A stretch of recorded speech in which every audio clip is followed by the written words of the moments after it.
Bismillah, wassalatu wassalamu rasulullah, wa ba'd. In the name of Allah, may the peace and blessings of Allah be upon His last and final messenger. As to what follows, family, friends, foes, haters, and hateettes, welcome back to the Feachaz. I greet you all in peace and love with no hatred in my heart. Assalamu alaikum wa rahmatullahi wa barakatuh. So before we begin, please hit the like, please hit the subscribe, please hit the share button. As you know, we got a lot of haters up in here. Wa alaikum salam wa rahmatullah Abdul Mateen Mahmoud on YouTube. Hayakum Allah. Wa alaikum salam Hassan. Hayakum Allah. So today, I was shared a video. Jazakallah khair Abdul Mateen Mahmoud. Thank you so much for your gift. May Allah increase it for you 1,000-fold, and may Allah reward you with Jannatul Firdaus, and may Allah unite the hearts of the Muslims and make the dawah strong. Ameen, ameen, ameen, ameen. Wa alaikum salam wa rahmatullahi wa barakatuh. Hanif, brother Hanif, on Facebook. Now, today, I was shared a video with Shaykh Uthman Farooq, and because today I was planning on doing some other things for YouTube. I wanted to start this new series. I wanted to begin, right? So, but I got this video and I instantly knew that I had to do a live reaction to this video, because it's so pertinent to what we try to show here on the Feachaz and how important dawah is. And the Shaykh was talking about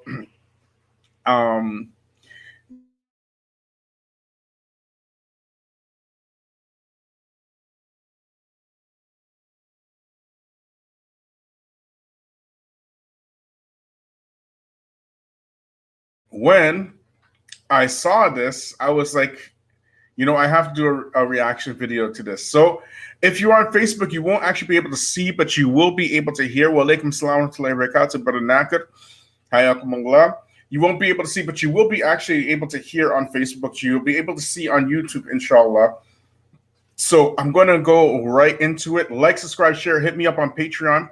And as you know, we are accepting memberships as well on the Feachaz. I want to start doing exclusive material for the Feachaz for members and for the Patreons with the next couple weeks or so to put out the videos that I can't put out on YouTube, inshallah. So that is coming, inshallah. Right, so like, subscribe, share, hit me up on Patreon. Let's get into this reaction, inshallah. Hayakumullah. So let me just share the screen here. 1 second.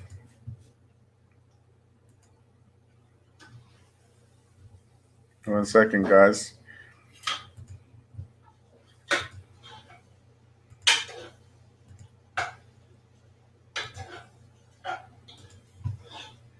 All right. So the channel that we are watching is this channel called Life Hawk with Dr. Said. I don't know the brother, but he did a really good job at editing this video. So let's get into it, inshallah.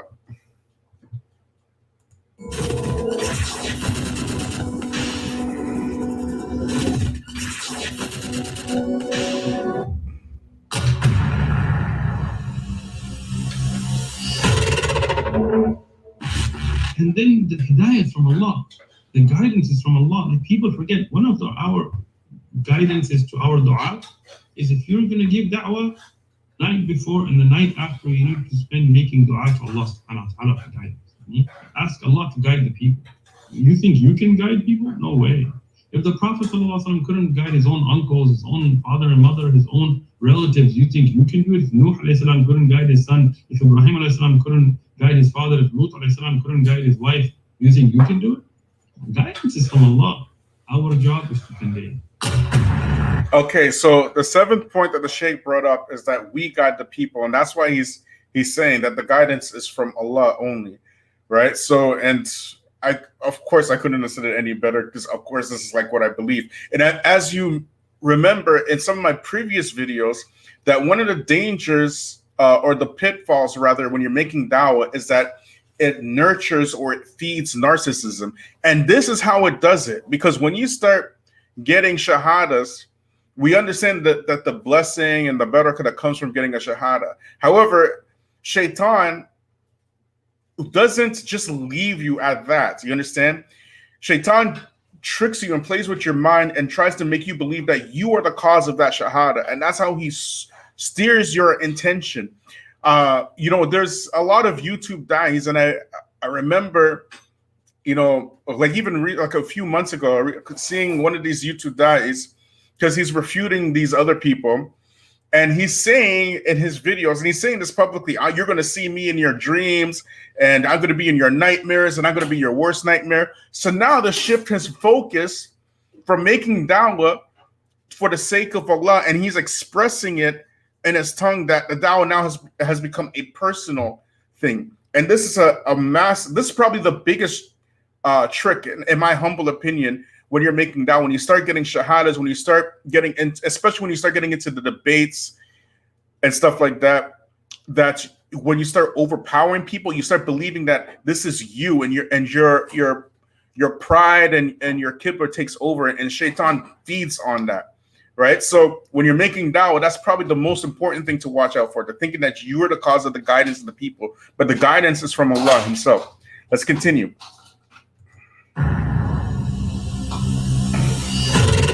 A lot of people actually, they want to waste their time. They just want to argue. Once we had a dawah booth and somebody came to one of the brothers, he said flat out, he said, I'm here to come and argue with you. The brother responded by saying, listen, if you're coming here to argue with me or debate with me, I'm not going to do that. But if you're here to come learn, I'm going to teach you about Islam. And so his demeanor and the way he approached the whole conversation changed. Because either he has a choice to leave or learn. Look, some of our videos, you will see that I will tell them, look, if you go home and check this and you find out that it is wrong, will you then become Muslim? Right? Because they'll tell you, this Bible in your hand, you printed it, you changed it, it's yours, right? So I tell them, okay, go home, look at it on your own. And it's so sad that some people will still be like, even if I go home and see that it's wrong, and you're like, wow, really? And I'm not ashamed, or I'm not shy to answer any question. But if somebody is asking because they want to cause fitna and things, just ignore them now, to be honest with you. I just, block, move forward, because I don't have time to waste. And a lot of people just want to waste time. They just want to waste time. Do you listen to this shaykh? Do you not listen to this shaykh? Why did you mention this shaykh? Why did you? What? What does that have to do with anything? You want to know about me? Ask me. And for me, alhamdulillah, like I know the majority of the Muslim ummah doesn't want to be involved in this pettiness either. And they don't really care about these people. They're just a fringe group that doesn't want to benefit the ummah. They don't want to give da'wah. They don't want to correct anything. They just want to find some fault somewhere and be able to, we found this fault in this guy, and then it makes them feel good about their pathetic lives. So, khalas, let them go feel good about it. It's okay, let them be happy.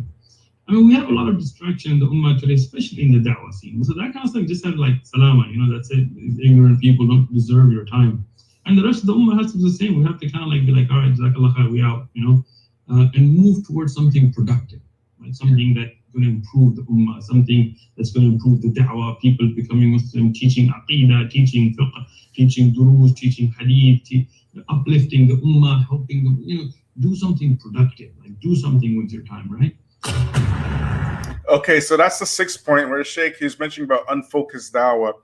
And it's important for the da'i when you're making dawah to essentially control the conversation on 1 or 2 different topics. Because what tends to happen is that people kind of want to take you on this crazy ride around the earth. They'll talk about all kinds of different topics in one thing, right? So it's important for you to control a topic. Now, what happens when you're making dawah? You're going to meet all kinds of different people, right? So some people are really not there to learn. They're just there to argue. So you have to understand who these types are. And it's not just the non-Muslims, it's also the Muslims as well, right? Because Muslims seem to not actually know what dawah is, which is why the Shaykh was mentioning about, do you listen to this Shaykh? Do you listen to that Shaykh? Because people have this concept that dawah is calling to particular individuals or groups. And that's not dawah, right? Dawah is calling to Allah himself. Okay, so let's listen to the 5th point. The 5th point, I'll just mention it right quick. It's complicating the message.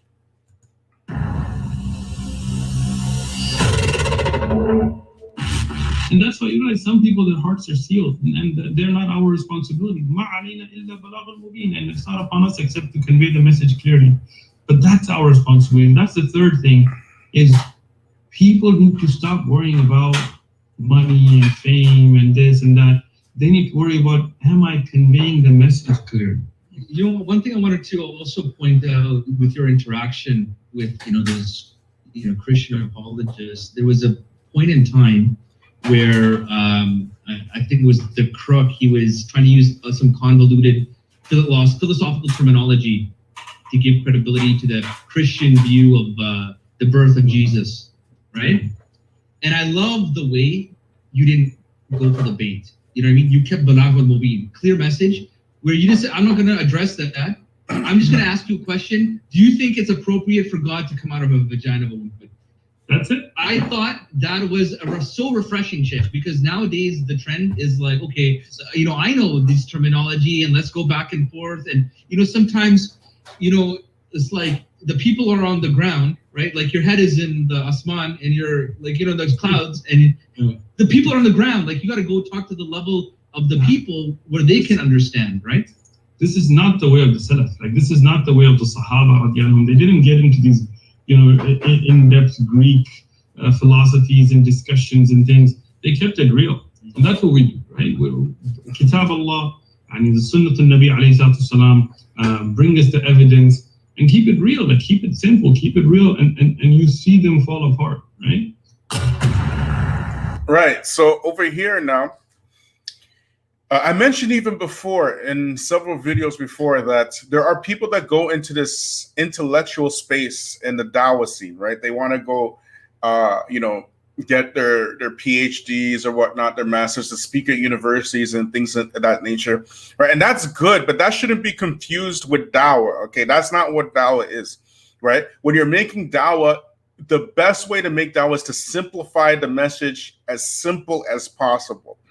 When people start trying to complicate things, there's an old saying, right? I don't want to say the full words, but I just want you to use your imagination and fill in the blanks. There's an old saying that says, if you can't dazzle them with brilliance, then baffle them with BS, right? But you just use your imagination.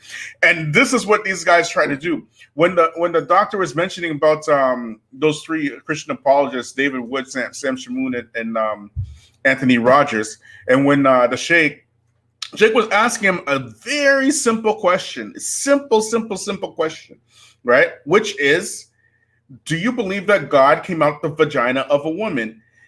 And Anthony Rogers came with this long, compliment. What happens is when you come up with these long answers and people are watching, people are seeing you give this long answer to a simple question, right? And people are generally smarter than what you think. They're picking up on, okay, this guy, he's trying to baffle them with BS. You understand? Because it's a very simple question. It's not a trick question. It's not like a left field question or anything like that. Do you believe that God came out the vagina of a woman? Yes or no? You know what I'm saying? All right. But he has to give a long, convoluted answer because he understands the implication of the question. That meaning that if he says yes, then you're basically debasing God himself. And he says no, then what you're saying is that Jesus isn't God. You understand? So the best style is the simplest style, keeping it very simple, not complicated. So the point number five is seeking popularity.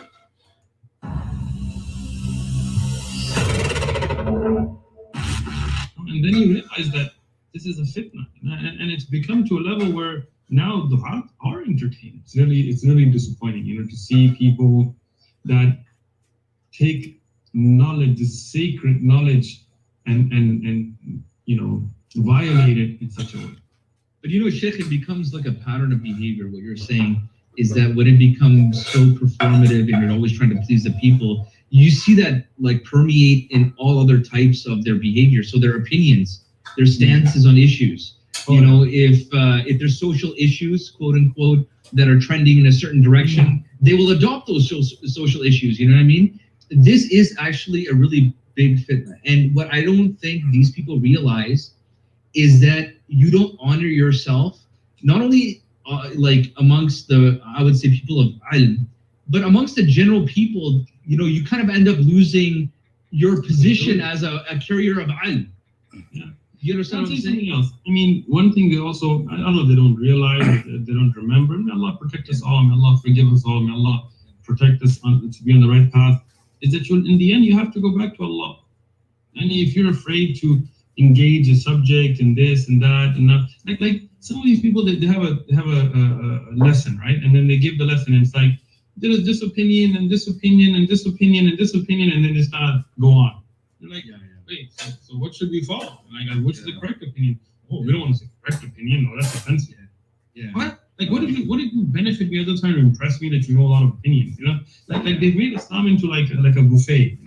Like, you could have shrimp, or you could have this, or you could have that. And today I'll choose. It used to be shirk, but now it's not anymore because I've decided I'm going to choose this one. It used to be wrong, but nowadays, like, we can also say this one's okay. And you're like, oh, come on, man. You think you're not going to stand in front of Allah? SubhanAllah, we get a lot of requests for podcasts and things, right? Yeah.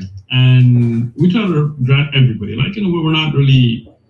So I had one brother, SubhanAllah, he told me, if they don't have a certain amount of subscribers or certain whatever, don't accept it, right? And I thought, SubhanAllah, like, am I doing it because of the subscribers they have, or am I doing it so the truth can spread? Right? So I told the brother, look, this is not the way. For me, when I give a lecture, like I've given lectures at universities in San Diego, sometimes we had a very low turnout, 5-6 people. I will give the same lecture with the same energy in the same way as if sometimes when we had 1,000 people. Right? Why? Because I'm not doing it for the people, I'm doing it for Allah. So what he mentioned here, it pretty much applies to 99% of YouTubers, man. I just gotta be real. I gotta tell it as it is, man. The vast majority of your YouTube or your Instagram da'is, they kind of fall into this category, into seeking popularity. They do some of the most insane things, and they do incredible damage to the dawah with the things that they do, man. It's just insane. Like the way that whatchamacallit, that's YouTube and Instagram, all these social media platforms, they work based upon algorithms. Okay, so you have to do certain things to kind of get your viewership up, your whatchamacallit, your subscribership up. That's not a problem, but a lot of the things that your YouTube da'is do is extremely like nefarious and debasing to Islam itself. You know what I mean? Like I don't even want to say some of the stuff I've seen, but I never knew what a French Montana was until I saw it on YouTube from a Muslim. Straight up, I didn't know what that was, right? I just saw Muslims reacting to it, and like, well, why are you exposing the Muslims to this stuff, right? Especially if they don't know. Like, why is it Muslims will do evil things? Why are you exposing Muslims to more evil? Why are you having, men in dresses and stuff like that on your channels and all kinds of crazy stuff, man? Calling it dawah. You see what I'm saying? And that's the difference between somebody who's trained in Islamic scholarship and somebody who isn't. Like, subscribe, share, hit me up on Patreon. As I said, if you're on Facebook, you won't be able to see on Facebook, but you will be able to see on YouTube. So point number 3 the Shaykh is mentioning is financially driven dawah, something we talked about a lot here. So let's see what he has to say.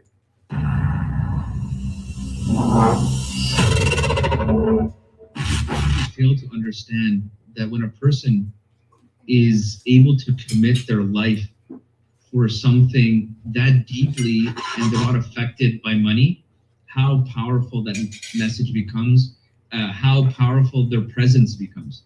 If I, reflect upon that interaction that you had not too long ago with the group of Christian apologists, right? So you know what I'm talking about, right? Yeah. The gang that came to blindside you at the dawah booth. I remember one of the things that you were mentioning, and that was almost like you were setting down the authenticity gauntlet. Okay, demonetize your accounts, take away your Patreon accounts and all those things. let's see whose mission is based on money.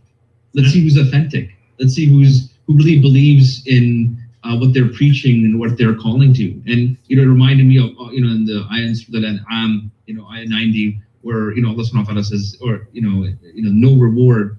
I ask of you of this, giving you the message of the Quran, right? So that in and of itself, that's a tradition of the Anbiya. I have no problem with somebody getting paid to lead Salah or teach Quran or teach Hadith. Like I'm not trying to come down on those people, because some people, they need it. Like they need to feed their family, and I'm perfectly okay with that. But when it becomes to be a level where people want $10,000 for a weekend program at your masjid, like I don't know what kind of brain surgeon you think you are, that you're going to get paid $10,000 for giving like one weekend of 2 hours a day lessons, people that will bend their views to the organization that pays them, and this is more common than you can imagine. I mean, it's unfortunately, people who are outrageously paying themselves for da'wah and things like this. I don't know how they sleep. Like I don't know how they stand in front of Allah. This is an amana that has been given to us in place of Anbiya. Like that's a very deep statement if you think about it, right? Meaning this was the job of the Prophet to call people towards Allah subhanahu wa ta'ala. So this responsibility and then was given to us as an amana in place of what was given to Anbiya. And like you mentioned in the Quran, the way of the Anbiya, they don't ask for ajr, they don't ask for reward, they don't. And even if there's nothing wrong with getting paid, that's not the point. That shouldn't be why you're doing it. Okay. So we talked about this many times, right? About money in dawah, and I'm of the same opinion. I don't have an issue with people taking money for dawah, right? There is, and I mentioned this recently, actually. I think 2 or 3 lives ago, when I read from a study from ISNA, and how much money these Islamic organizations are making from their, charitable work, right? So I always tell people, if your masjid don't got a dawah program, dump that masjid. Dump that masjid. There is a massive, I don't want to say conspiracy, but pretty much imams, especially in the West, are being controlled with money. You understand? Because this is their livelihood. So they don't have the freedom to speak because they're being controlled by certain administrations and organizations and whatnot, right? And that is a real danger in mixing dawah with money. You understand? And then you have, on the other hand, you have some nefarious imams who, we know some of these organizations that charge exuberant amounts of money for their conferences and whatnot, right? So, but in my opinion, the biggest danger concerning the West is these organizations that get lots of stipends from the government in order to censor imams for making real dawah.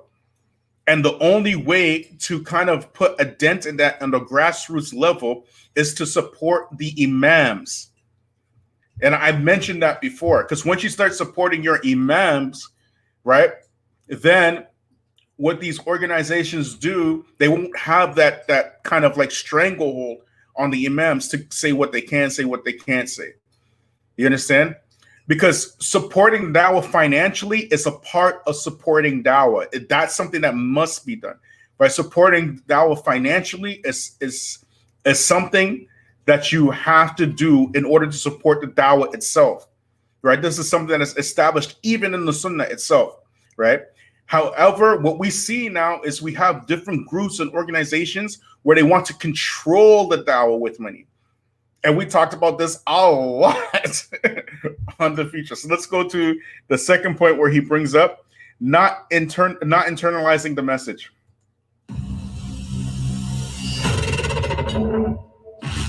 A lot of times people get caught up with getting the degree or the designation.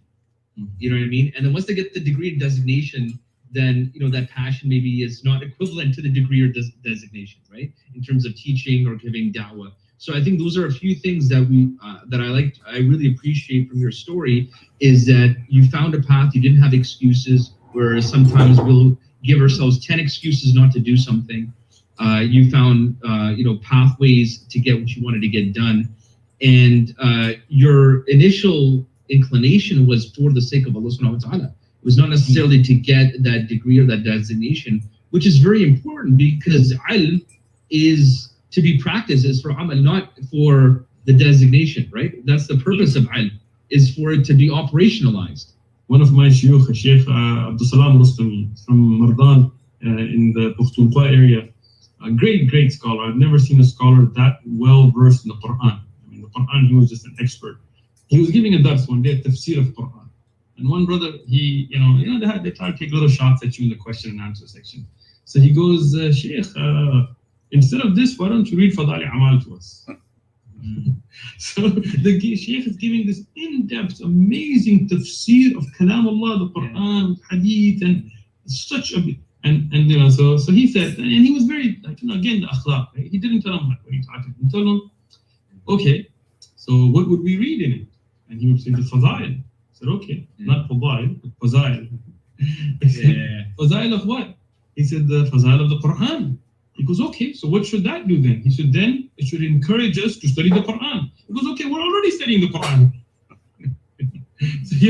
so we're already doing what you're asking us to encourage you to do, right? So why do you want us to go backwards? And people don't benefit from these gems, because they're stuck on that partisan, ta'assubi, I would say like a hamster wheel, right? They just want to run in that little world of theirs. They don't want to expand. They don't want to learn. All right. So over here, what the Shaykh is mentioning here, in terms of, especially when it comes to being partisan, like when it comes to being partisan in terms of your dawah or your call or whatnot, right? Many of us are familiar with the scientific method, right? But what a lot of us don't know is that the scientific method itself was developed in the Islamic world, right? And part of that development of the scientific method derives directly from the Quran and the Sunnah. What do you mean? It means that from the Quran and the Sunnah, even Allah himself is challenging the disbelievers to prove that this book, the Quran, is not from Allah. He challenges them. If it wasn't from Allah, you find in it many contradictions. If it's not, if you think it's from other than Allah, to prove a surah like it, or produce a surah like it, and things of this nature, right? So this right now, when you look at the scientific method, when you're expressing, especially when it comes to dawah, you have to approach things like a skeptic, because when you approach it like a skeptic, that will reduce all doubt in what you are trying to prove. This is what the scientific method essentially is, right? You have like a hypothesis, then you have an experiment to prove your hypothesis and these type of things, and you use your experiment to try to prove whether your hypothesis is true or not. You understand? Likewise, this is how should be your approach to dawah. If you are partisan, right? If you have this type of partisanship with you, this partisan tendencies, where you're kind of sticking to what you believe no matter what, right? Then what you have done now is that you close the door for all possibilities to open your mind, right? To different ideas, and then once you've done that, you basically said that you are correct and everybody else is incorrect, and there's no way that you can be incorrect. And this is actually not from the way of scholarship. You understand? Because from studying Islam, or studying any type of science rather, you start off as a student, and your teacher always tells you which is wrong, which is not wrong. You understand? It requires a certain amount of humility, right, to get that level of knowledge, so you can master your craft. You understand? But if you already think that you know everything, right, which is what I'm basically trying to say, if you think you know everything, you can't possibly learn, right? Nor can you internalize anything else anybody's telling you. You understand? The proof has to be established first. You understand? It's proof. The proof has to be established first, and then you can, express your ideas or opinions. So in Islam, we believe in proof. We believe in the proof of the Quran, the proof of the Sunnah, and these type of things, right? For somebody who doesn't believe in the Quran and the Sunnah, you're the one who wants to establish that the Quran and the Sunnah is true, which is why you have to approach these things as a skeptic. You understand? But if you can't approach it that way, and you're just saying, no, the Quran and Sunnah, Quran and Sunnah, somebody doesn't believe the Quran and Sunnah, you haven't incentivized anything towards them to actually accept what you're saying is true. You understand? So I hope that makes sense. All right, so let's look at the last point here. Neglecting one's character.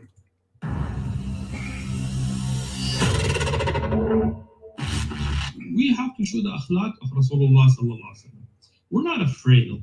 We're not trying to get, interfaith likes here. We're trying to give da'wah. So we're going to be firm, but at the same time, we have to show good akhlaq. So when you actually sit with the people of knowledge, you really appreciate how merciful and understanding they try to be with people. You know what I mean? People don't appreciate, like, when you sit with people, true people of ilm, it's reflective in their character. You can't separate the knowledge from the character. So even if you think you know more than somebody, or you think somebody is doing a gross wrong, how do you present yourself? What kind of character do you present yourself with? Do I feel that the New York police are providing enough protection, or do I have to have protection of my own? Nice Malcolm X quote there at the end. Okay. All right. So that last point about neglecting one's character, I've mentioned this before as well in previous videos about how essentially dawah is 5% of what you say, 15% how you say it, and 80% your character, and not just your inward character, but your outward character. So your mannerisms, the way that you carry yourself, even the clothes that you wear, the way that you smell, that is the bulk of dawah. Not showing people contradictions in the Bible and stuff and things of this nature, and coming with people with bad manners and demeaning them and belittling them. That's not dawah. Belittling somebody is not dawah. Right? Sometimes you have to belittle a fool, right? That sometimes you must do it, but that is not dawah. Okay, you have to be crystal clear, right? Your mannerisms is the vast majority of dawah. Your way that you carry yourself, that is the vast majority of dawah. And you can also tell somebody who's actually studied from somebody who hasn't studied by the way that they carry themselves, their mannerisms, right? You can even tell who they studied with by the way they carry themselves. Some shaykh, and this is true, some ulama are just very, very harsh, right? And you can tell the students of those harsh ulama, right, by their students. And then those students want to go and make dawah and they make a mess. You understand? Harshness is necessary for certain things, but it's not good for dawah at all. Okay, right? It's the opposite. You shouldn't be harsh. You understand? And likewise, when you are calling people to Allah, can you imagine now you want to have a conversation with somebody, right? And their breath smells like fresh onions or something. You know what I'm saying? They smell funky. They smell like they just ate like fish and garlic, and you know what I'm saying? And you're trying to talk to these people about Allah. You know what I'm saying? And so if you go to people and you're smelling like that, you're doing a great disservice to the dawah, because nobody will pay attention to you. They're just gonna say that, okay, these people smell like this. You understand? One brother from South Africa, he told me this story, right, about some of the Indo-Pacs in South Africa. They wanted to make dawah to the Africans there, right, the black Africans. So they start talking to them, And they said, well, we can't become Muslim. And they asked why. And they said, because we can't eat that spicy food. They thought that if they became Muslim, they would have to eat like the spicy biryani. So they had to explain to them, you know what I'm saying? No, this is a cultural thing, right? You understand? So let me just read some of these comments here. Okay, so let's see here. Let's see. Alhamdulillah, I took Shahada with a brother Uthman at Balboa Park a couple of months ago, and now I'm giving dawah at Balboa Park in Tijuana, Mexico. MashaAllah. I hope if you're giving dawah in Tijuana, then I hope, inshallah, that you are making dawah in Spanish and you're calling the people to Allah in Spanish. May Allah actually help you in your dawah, because we definitely need a lot more of the Latino brothers and sisters, because they're so far and few in between, and there's some really good da'is in the Latino community, right? And because of the similarity in history between the Black community and the Latino community, you know, we want to see your dawah succeed, you know. May Allah reward you and bless you so much, Sister Tika, for your super chat sticker. Hayakumullah. May Allah increase it for you 1,000-fold, and may Allah bless you with Jannatul Firdaus. Ameen. Ameen. Everybody say Ameen, and everybody say Ameen. May Allah bless Brother Abdul Mateen for his super chat as well, and reward him with Jannatul Firdaus, and increase it for him 1,000-fold. Ameen. Ameen. Ameen. Okay, let's see here. What else we have? Shaykh Uthman can't be controlled because he works. MashaAllah. Exactly. Shaykh Uthman, Hafidullah, you know, he's one thing about Shaykh Uthman as well is that he came from the streets. Like he was a legit gangster, right? So that is actually his superpower, right? Because he was in the streets, he was doing all street thuggery, right? And he made tawbah and he became this absolutely incredible da'i. You understand? And that's the difference from somebody who came from Jahiliyyah to Islam to somebody who just kind of grew up culturally, and they don't understand Jahiliyyah. And if you look at the Sahaba, the vast majority of the Sahaba, over 90% of the Sahaba, came from Jahiliyyah, right? Which is why that was their superpower, because they came from that life and they were able to relate to the people in a manner that they would accept the dawah. You know what I mean? Wa alaikum salam ta'ala. Okay, so I will leave you with that. Inshallah, like, subscribe, share. Hit me up on Patreon, as well as we're taking memberships here on the Feachaz, and also whatchamacallit. I was gonna say something I can't remember. Anyways, but these are the things that you should watch out when you're making dawah, and don't. Whenever you're making dawah, always ask Allah's help in making that dawah as well. All right. So subhanaka wa bihamdik wa ashhadu an la ilaha illa anta wa astaghfiruka wa atubu ilayk.